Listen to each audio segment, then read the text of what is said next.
have to agree with you on that. I think the coaches should get a grade.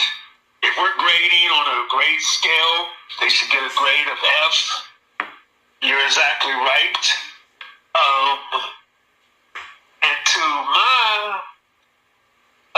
my thinking and to my knowledge of it, I thought you brought in Kenneth Gainwell from the Philadelphia Eagles to do that part, as even though he's still running back on the depth chart. But I thought Kenneth Gainwell was supposed to be the guy that's going back to return kickoffs and all like that. Me too, yeah. You gonna put Johnson back there, and I understand that part. It's like they're putting players in positions that they're not comfortable with. Like Keanu Benton, you'll put him at nose tackle, and I ain't seen the film on YouTube that he was getting blown off the ball easily. That's why there was so many gaps in the defense where the linebackers couldn't shed their blocks. And I'm like, yeah, they're trying to put players in certain positions that they're not, instead of playing them at their natural position. And you are 100% correct on that. They're putting certain people out to dry. You're right. And and we've been down this road before. Yeah. And you're right. It's sickening to watch this. And you're exactly right. He's not a nose tackle. Yeah, Benton is not a nose tackle. Yeah. And you can't put.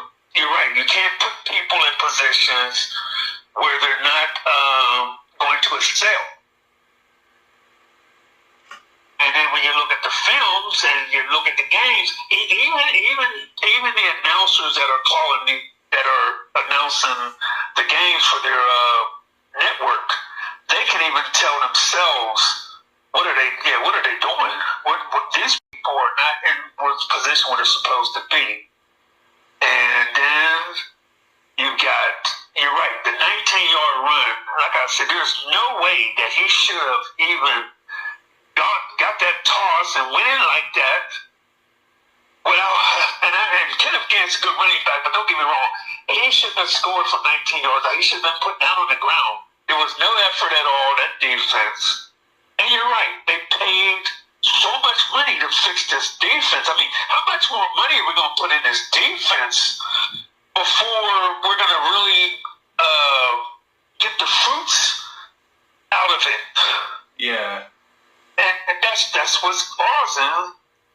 That's what's causing us to, get behind the 8 ball, and then you're gonna want the quarterback and offense to try to pull them out of the fire.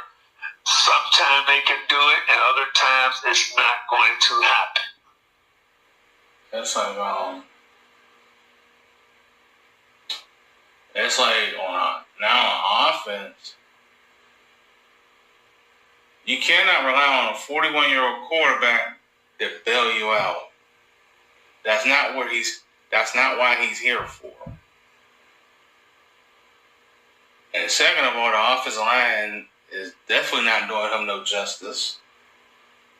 And third of all, now they're having trouble outside of DK Metcalf, who do Aaron Rodgers trust as a number 2 receiver.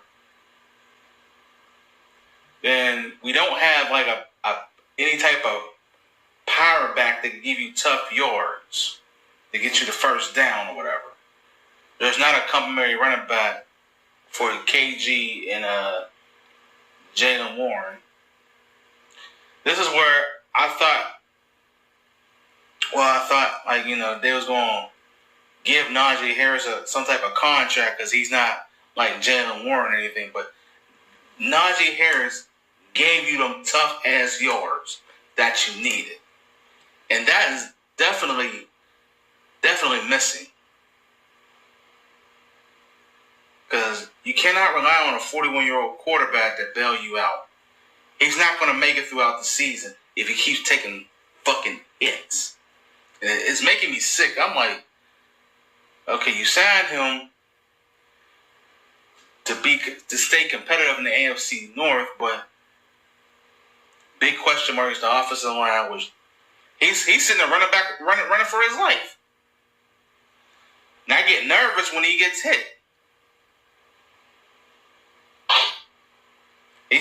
I remember he said in an interview I watched, he said his back was tight.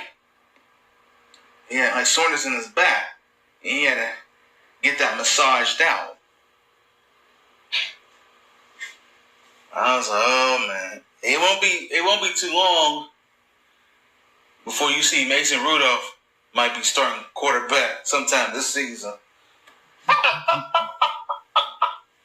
If Aaron Rodgers keep taking hits like that, shoot. Yes, you're absolutely right. I'll say this on his behalf. I think he's good enough to help win you maybe five games on his part. But he needs that defense to help. And you're right, on the offensive side of the ball, I just don't know. Broderick Jones, I can't figure Broderick Jones out. I liked this guy when I saw him in college at Georgia. And I understand college football is a different level than the NFL. I get that and everything. Yeah. You're right. Then Fontano, he struggled in the game Sunday. You're right. That offensive line has got to keep him. Yeah, you're right. But you're absolutely correct, because he's trying to help you, and he's thinking to himself, right? I heard something where somebody talked about, did he think he made the right choice by coming here instead of going to Minnesota? Now that J.J. McCarthy is down. Oh, he would have flourished in Minnesota. But some people think that he's not thinking that way, that he's not thinking that way. We're just hoping that he's not going to be thinking that way. And you're right. I told people, he has to use all the pieces. All the pieces have to be used. The running game has to be better. I didn't understand when he made that throw towards the end zone. The ball was for the tight end Firemoose. And how Calvin Austin? How come you're in the same area? You're not supposed to be in the same area he's supposed to be in. Supposed to be somewhere else. And obviously, man, you had a chance to squeeze it, but you dropped it. And I really think they need to go more to the tight ends. You got to get all these tight ends involved in it. You got to get Firemoose more involved in it. You got to get John F. Smith more involved in it. You even got to get Darnell Washington involved in it. You've got to get these tight ends involved in it. All these pieces have to help him. Yeah. Because if you want this to work, if they want this to work, you got to get it all. You got to get them all involved. You use your tight ends, and then like I said, I don't know who he's going to trust as a receiver. If it's going to be Calvin Austin, then you run the right routes and you make sure you squeeze and catch the ball. I'm just saying, I just don't want to see any drama on the sideline with him going off on somebody. That's what happened with Mike Williams up in New York. He ran the wrong route, and then he thought he was going to be here, and threw a pass, and it got picked off. And obviously, you see what happened. Obviously, he told the Jet people, I don't want him out here because and so I'm not saying it's going to get to that point. Yeah. But I don't want to say it. And you're right. He can't. You're right. He can't take many more hits. You're right, because that's what I try to tell people. He made it through 17 games with that weak offensive line up there in New York last year. We can't have weak links of an offensive line in a jailbreak, because you're right. He's going to get busted up, and then he's going to be out for a month maybe. Yes. And all like that. Worse. Okay, you're right. Maybe you're right. Maybe we might be seeing number 2 come in. You're right. He's probably. If he keeps taking the hits that he's taking, then you might as well say, yeah, he's gonna be out and get in there, and then who knows? This. I don't want to say it's gonna be a losing season, but it could be. Maybe. Yeah, looks like it. I mean, I'm still optimistic. Like I said, I'm still optimistic that they're gonna get it done. That they are going to get it done. Somehow, some way, they'll pull something out of their strings. Yeah, he's never gonna have a losing season here. I mean, not that. That's not what this is all about. It's about winning Super Bowls or the playoffs, but he's not going to have a losing season. You're right. No, not at all. Yeah, because, all right, the bright spot on the defense is Jalen Ramsey. And the bright side on the offensive side is, no other than Aaron Rodgers. And DK got double teamed. Even though he caught a touchdown pass, but the whole game, they Seattle defense kept him in check.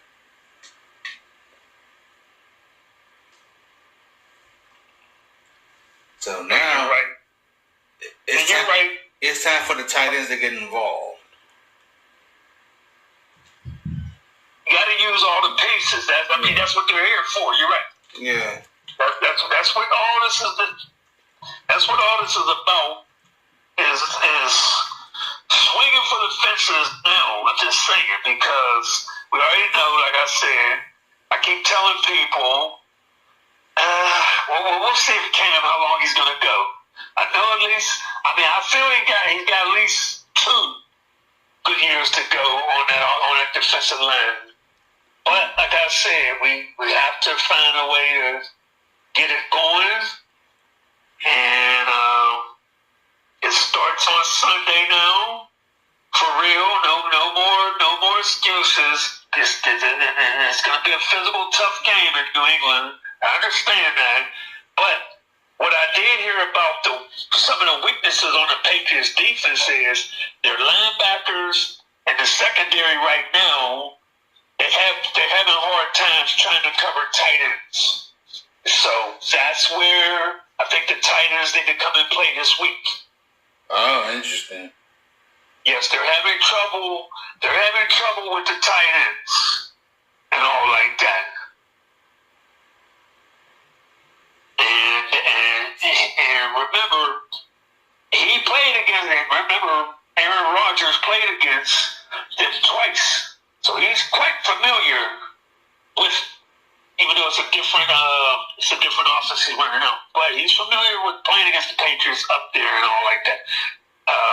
And like I said, that's where this week that they need to get all those guys involved, because that's where they're vulnerable on defense. I mean, they get to push up front with Noah Williams and Harold Landry, and there's another guy that they get to push up front. But if you can exploit those linebackers and in that secondary with those tight ends, you got yourself an opportunity to possibly walk out of there with a W. True. Very true. Yeah. Oh, let's see what happens in New England, for sure. Then the streak has to come to an end sometime. It's been since 2008. The last time we went to Foxborough and came back. Yeah. It's been too long, yeah. Last time we won a game up there, this is when Tom Brady was out for the season, and they had Matt Castle starting quarterback for them, and we beat their ass.